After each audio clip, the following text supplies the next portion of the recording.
That's Nature Boy by Nick Cave and the Bad Seeds. My current favourite song of all time. If you go into the Festival of Media website and you look at all your speakers, Spotify have arranged with our team at the Festival of Media to highlight the favourite song of all of our speakers, and as the event unfolds, more of their favourite songs will be uploaded onto the site. Thank you, Spotify, for that cunning piece of invention. And if you want any more in-depth insights about our speakers through what their favourite songs are, then go ahead, have a listen. More of Nick Cave and the Bad Seeds throughout the rest of this event. What the hell?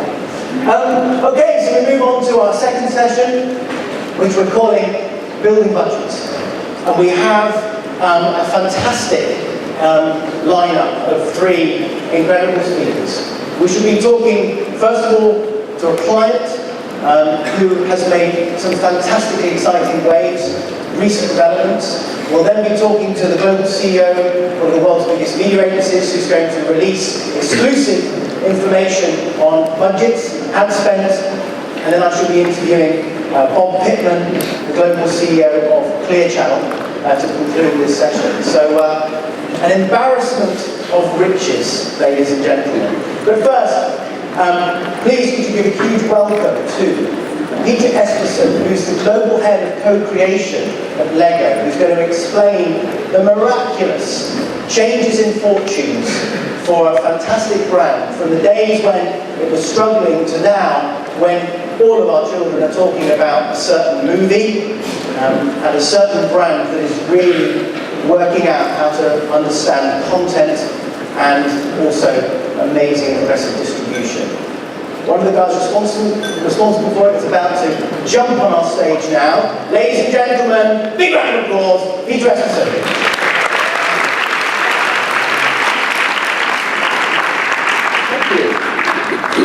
Well, I'm going to be talking for the next about 30 minutes. I have 84 slides, so we won't fall asleep, about LEGO secrets of building a fan base brick by brick. So off we go. This is kind of a bit of the numbers. As you all know, LEGO had some challenges back in 2003, 4, 5, but we've managed to have double-digit growth since then, so that is very, very pleasing. We've grown to more than double the number of employees since I joined in January 2010. And we're sold more than 230 countries. So now that we got that out of the way, let's take a look at what some of these fans I work with can do. I don't know how fast you can solve a Rubik's Cube, but I dare you to try and compete with these gentlemen. This is a cube stormer. One is Guinness record for solving a Rubik's Cube in 3.25 seconds about a couple of weeks ago. These guys have been working on it for many years, but after we launched the new Mindstorms EV3 in January 2013, it's actually been possible for these guys to create it bigger, better, and faster. So that is the pleasure I have. Just to tell you a bit of, take you a bit of background, I've taken these two quotes from the CEO. First of all, the thing that inspired me the most when I joined was, that our CEO, Jörn, said, we want to be entirely driven by people who love the brand. It means he would rather be a lot for a few than a little bit for the many. And that was something I really took to heart. And of course, he talks about something called an A-fold. An A-fold is an adult fan of LEGO, and that's what I work with. Yes, I don't work as much with the kids, but I work with the 13 plus people, or age group 13 plus, that love LEGO for what LEGO is. So I don't know if there's anybody who loves LEGO for what LEGO is in here, just if I can see raising hands. There's a few, good. So I'm not talking for deaf ears. So let's start talking about LEGO and social objects. Social objects is what I call the things, the small videos, the clips, the apps, the small string texts, the tweets, and so on, that our fans around the world share. LEGO has been very, very successful in this area, not because of what we are, but because of our product. But let's take a look at a social object. One thing is here is that about 20 kilometers from here in a small city, you will see a project started by Dutch artist Jan Borman, which is called Dispatch Work. It's not a project where he goes around to different cities around the world and fill in the cracks in walls with Lego bricks. This is something that we didn't know of before we saw it on the web. And it's extremely exciting and what our fans can do, and it generates a tremendous PR pressure. But I just wanted to show you this one because someone at a festival like this simply have to show this. It is about what happens on the web in a single minute. And I know there's a lot of agencies, a lot of clients, and just take a look at the sheer numbers. I did a back-of-the-napkin calculation last night after dinner, and if you want people eyeballs on just the videos that happens in a minute, you would need to hire 2,420 people that need to sit around the clock, 360 days a year, and just look at videos uploaded every minute. So you're not going to do that, right? But how are you going to penetrate all the noise here? When everybody's communicating, everybody's their own broadcaster, something needs to happen. And I'll just take you to a small detour with a couple other brands before I get back to Lego. So I don't know if any of you guys remember back in 2004, 2005, when somebody figured out if you put Mentos down in a Diet Coke, it would create this like Fontaine-like effect and spray all over the place. That was really exciting, but what in fact happened when people start sharing this stuff? The key reason for this was, of course, it was fun and it was great and it was exciting, but it gave people's tools to express themselves. And that is what Lego is. Lego is a medium of creativity.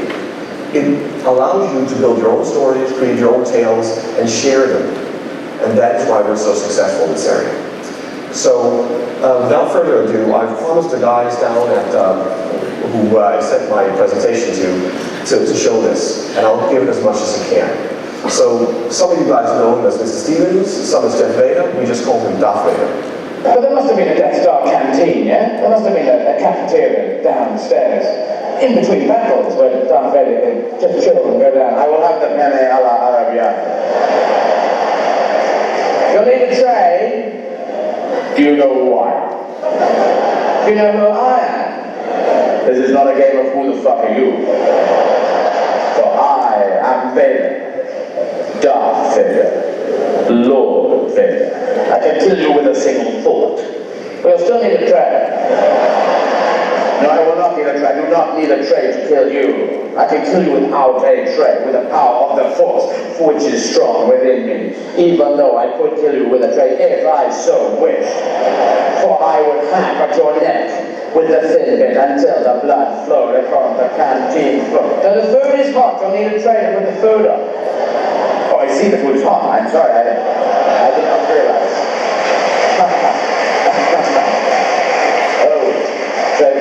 Yes, I thought you were challenging me to a fight to the death. Fight to the death? This is a canteen, I work here. Yes, but I am Vader. I am Lord Vader. Everyone challenges me to a fight to death. Lord Vader, Darth Vader, I'm Darth Vader. Sir Lord Vader, Sir Lord Darth Vader. Sir Lord Vader of Sheen. Sir Lord Baron von Vaderham. The Death Star, I run the Death Star. What's the Death Star? This is the Death Star. You're in the Death Star. I run this star. This is the star. This is the fucking star. I run it. I'm your boss. You're Mr. Stevens. So, that was Mr. Stevens for you. But this is a video that's seen more than 21 million times on YouTube, and I can guarantee at least 500 in the video. The interesting thing with this is that it actually has more views on YouTube than the actual video where Eliezer, who's the guy who's, auditing this, where he's telling a real story in a stand-up show. So this has given a user the opportunity to take Eliezer's voice and illustrate it with Lego bricks, and just created a tremendous social object. So one of the things that I've been very curious about is that it seems like Lego fans are now crossing over into mainstream. They've been out on their own websites. They weren't that much on Facebook. They have their own place called Lugnet. They developed in 1999 all by themselves. They didn't use Flickr as much back in the day. They used another thing they created themselves. But if you look at the new, the saga of the first, not the first, but 4, 5, and 6 in Star Wars in the Blu-ray edition, this video you just saw was included as an extra material, which is nice, But the thing that really triggered me was, you'll see on the bottom right here for you, is the Engadget article on this specific release, because it's not talking that much about the Star Wars movies, it's talking about this video. So that was kind of the thing, are they crossing over into mainstream? Or you could maybe argue that mainstream might be crossing over to them. Because this is some of the people that I've seen, come out of the closet and announce their Lego fandom while I've been in the company. And it's, it's everything from David Beckham over Fergie to Kim Kardashian and James May from Top Gear. And even the world's most powerful man, no, it's not Mark Zuckerberg, it's Barack Obama, used to build some pretty neat Lego towers when he was a kid. And I can tell you, one of the really interesting things about David Beckham, who just keeps talking about Lego like there's no tomorrow, When he went on I think it was an Intel and Yahoo podcast and was asked a question, so what do you want to do if you're not a footballer? He said he wanted to be a Lego builder. And the interviewer kept trying to drag him into drawing and architecture and things like this, and he kept rambling on about Lego. And there was a reason for that, because he told that he's just built a Lego Taj Mahal. And what all of us who really are immersed in Lego know, that is the biggest Lego set ever. It has more than 5,000 pieces. It is a massive thing that takes days to build. And of course, after he said that, sales of the Taj Mahal that you can see on the bottom right here rose more than 600% in sales day on day. So it's pretty powerful stuff, making new boxes to stuff here. And the last thing he said he was building was the Tower Bridge, which is also a massive set. So this is also, in my investigation into this, one of the interesting areas is the relation around fans, brands, and bricks. And this is a slide from Al Nunes and a win from back in 2001. And it frames the relationship that a brand and a company can have with its users or its fans. So here you would see the company, which is, in this case would be the Lego Group. It can control the relations it has with the users out there. And that kind of consists some of the brand and maybe the trademark and so on. But there's also a lot of communication going on between users, and that also frames the brand. So what we've kind of came to realize is there's a difference between the trademark and the brand. The trademark, that's like a signature. So if you copy that, then we'll release the hounds and the lawyers will chase you down. But the brand is much more like a flag of a nation. And you can even say, I would argue that the brand needs to exist in the mind of the consumer. And if it doesn't exist there, does it really have any value? I think that's really something puzzling you can think about. So this is one of the things that I've come to realize. So I'll take you back, this is back to, I think, March 2010. And that was before I got so immersed in Lego's fan culture that I learned how to swim. So this is my first lesson. We got a letter into corporate communication. And it's in French. It basically says, "Dear Lego, I have this French Facebook community. It's called It Hurts Like Blank When I Step on Lego Bricks. You've caused us all this pain for all these years, and we'd like an apology. And by the way, we're 347,000 people strong and counting." So that was kind of a golden opportunity. I said, I need to do something, and then this is basically what we did. I'd really like to apologize on behalf of the Lego Group for all the pain we've caused you during the past 52 years when you swept on Lego bricks with your bare feet, wandering through a dark room at night because your kids played with the Lego bricks the day before. We do hope, however, that you had great fun together with your kids playing with the Lego bricks. And we sincerely hope so, because this year we'll turn out another 29 billion Lego bricks, which will probably flood your floors too. However, we have found this great new solution on how you can avoid being hurt. 15 seconds of fame on the right here.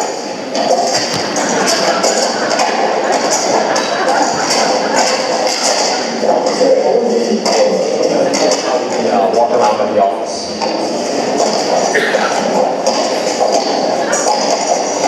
Yeah, so the thing that happens with this, we took this video out, and I went home and I sat and watched a page that's called Most Treated Brands, and we're skyrocketing up, we're overtaking Nike and Heineken, and we're not there with Starbucks and Coke. And I thought, I'm going to be the new Grumpy Cat, I'll be all over the internet, and I'll write a book and I'll be famous. The challenge were that then I started looking into what the users were actually looking at, and they weren't looking at me. They were looking at this. There was apparently a guy who at the same time built a printer out of Lego bricks, a Phillips pen, and a couple of rubber bands. He put that on video. It had major overflow into Wired, the Daily Telegraph, and I got maybe 50,000 views on combined platforms in that period. He got more than 2 million. So he basically stole my mojo. And that led me to discover it's a lot more interesting what people who love and do it for no apparent reason other than loving the brand do, than a guy like me who basically, sell my grandmother if you buy some Lego bricks, right? So I'm going to frame now 2 other areas that was very apparent when I joined. It's called, one is the idea tyranny, or tyranny of ideas, and the other is the Lego ecosystem. So first things idea tyranny. This is why I don't tell people what I do if I get on a plane. Because the first thing I'll say, oh, you work for Lego. I have this great idea. Why don't you? And then insert some kind of idea. And to tell you the sheer magnitude of ideas, if you go to our customer service department, that's the people who take photos and get email and get letters, we get more than 20,000 unsolicited ideas a year. That means 2 ideas every hour, every day, and every day of the year. And that's just simply too much. So it's a positive problem that people want to engage, but how should we do this in a meaningful way? That's one of the challenges. And back in the day, we just did this. We sent them an email letter sent by a person who didn't exist, and we basically said, we're investing money in product development ourselves, so we can't take your ideas.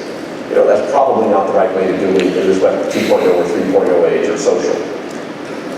The second thing is, you know, basically, today we see ourselves more as a company in a big ecosystem. This is an ecosystem that creates value by the brand, but also by the users.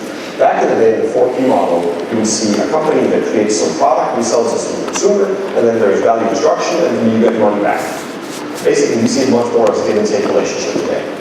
You know, I've knowledge of at least a couple of hundred people who work inside the Lego ecosystem with their own products, and you know, they're makers, and they push boundaries. They do amazing things. They sell their own sets on eBay, and they fill out all the holes where Lego don't go.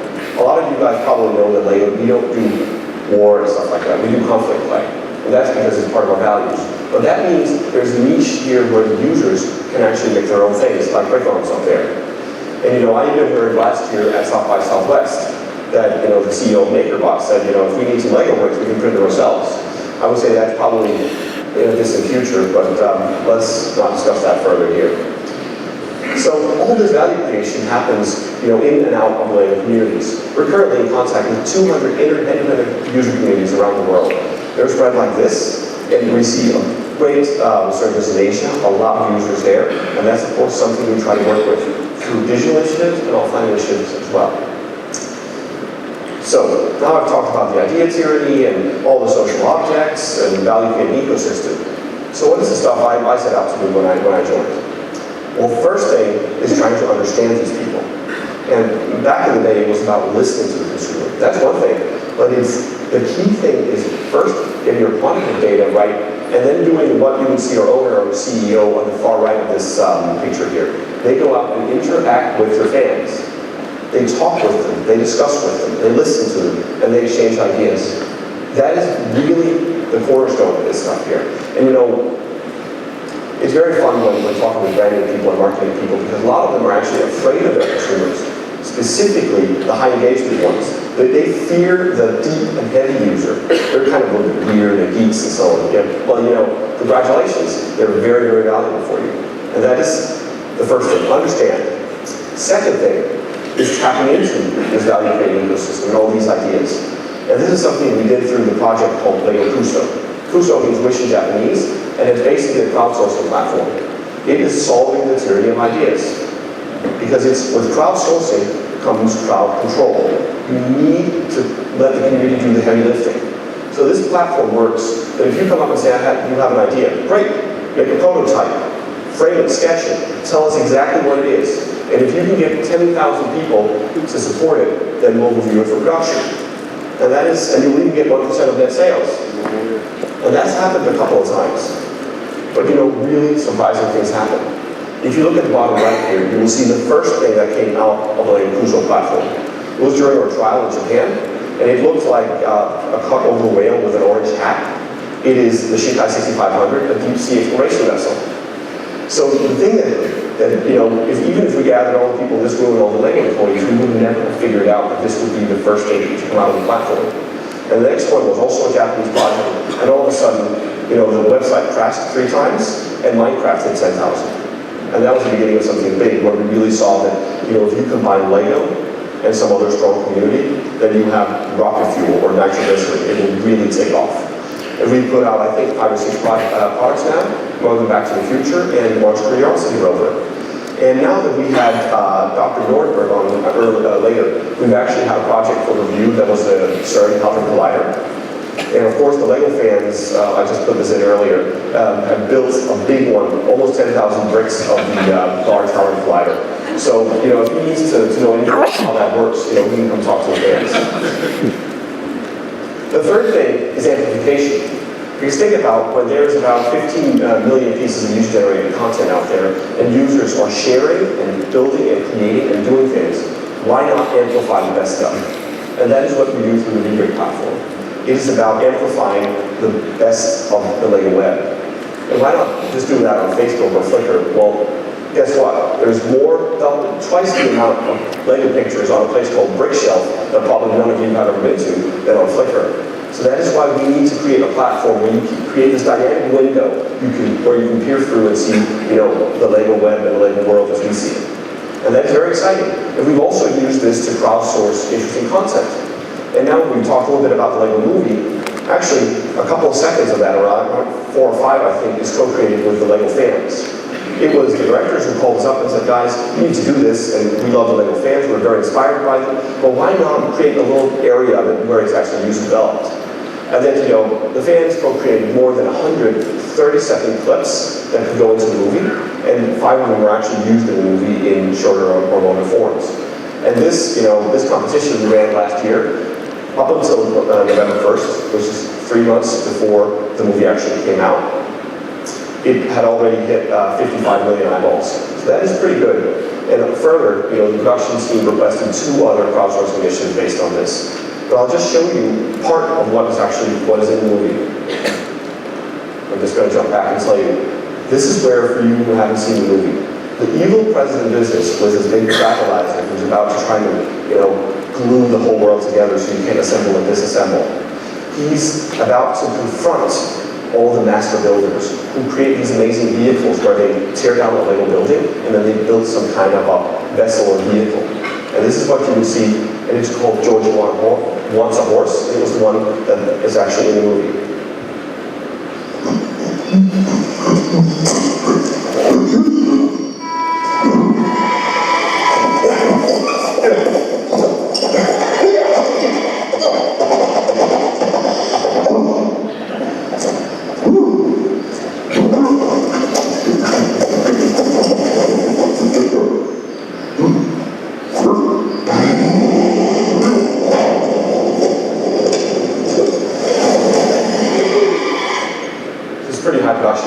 That's what these people can do. So, I'm going to kind of give you a little bit of a perspective of what is the obstacles that we as a company, or me in particular, had to overcome when trying to tap into all this fan creativity and fan passion. Well, the first thing, I'll take you on a little detour and then I'll get back to it. When Columbus first came to Hispaniola, he came in these big ships and he sailed around the outsides of the island, and you look in on the beach and you can actually see the natives in there, or so the story goes. Well, the thing that confused Columbus was that the natives didn't really interact with him, they didn't row out in a boat, they acted as if he wasn't there. So when he got in the smaller boats and finally came ashore, the natives came and greeted him. So the thing that natives have is something called perceptual blindness. And it basically means what you don't understand, you can't see. And that is to some degree right when you talk about fan communities, because if they're seen as, oh, they're nerds and what can they do and are they really valuable? These guys are tremendously valuable. Their top 5 videos on YouTube have more than 100,000 views, so they are powerful. And that's something when you go home from this, I hope is one of the things you can bring home and maybe think about. Are you affected by perceptual blindness? Is there things you don't understand and therefore can't see? That's really something to think about. The second thing, and now it gets even more, scary, at least for marketeers. This is a story that is very much inspired by a guy called Tom White from the University of Chicago. He's a psychologist, an economist by training, and what he was wondering, he talks a lot about what's called sense making, and that is how you make sense of things. And one of his examples is about wilderness firefighters, because apparently, with these wilderness firefighters, there's a lot of deaths around the U.S. And the reason for this is that they are out fighting the fires, they have all these tools, and all of a sudden they're encircled by fire. And they have to drop their tools to actually outrun the fire. The problem is these tools are something they're bound to. It's almost, they have inscriptions. They've given them names. They're called Old Faithful, like Johnny Mitchell after a deceased firefighter. So their rakes and axes and chainsaws are what constitutes them as firefighters. So they're very reluctant to actually let go of it because it will, of course, admit they're scared, but it will also threaten what they actually are, firefighters. And I can argue that I think some brands can be seen as these firefighters standing, and they can see the fire spreading in this, social world, or, kind of attention economy where attention is a scarce resource. And they're reluctant to drop their measuring tools, their 4P models, their AIDA models, and so on, their PR stuff, because, if they drop it, are they actually marketeers? And it's something, that I've had to try to challenge myself with. I'm an old agency guy from way back, and also my colleagues. Do we have the right tools, or do we need to drop the ones we have and invent new ones, and at least move out of the way of the fire? So, what does it take? First of all, don't fear the people who love you the most. It's like you love your wife, and that's the person who loves you the most. It's the same with the fans, right? Release control. It can be a little bit scary, but it's also necessary. And also drop your tools and make new ones that make sense in the reality you're actually in. And of course, I see it very much as this George Bernard Shaw thing. It's about ideas and apples. It works like this. If I share an apple with you and you share an apple back, then we both end up with one apple. But if it's ideas and thoughts we share, then we both come out of the equation smarter. And when you embark on this journey, it's very inspiring to see what people can do with the brand. And we had these two Canadian teenagers who started a hot air balloon and sent it actually up into the stratosphere. So when you go on this voyage, I don't really think the sky's the limit. I'm about there. I'm at Virtual Peter on Twitter. Thank you, but remember that besides the dog conveyor sucks, there's a very quote that's always very close to me. And it's a story from when I was a kid. I was out walking with my grandfather, and I saw this big graffiti piece on the wall.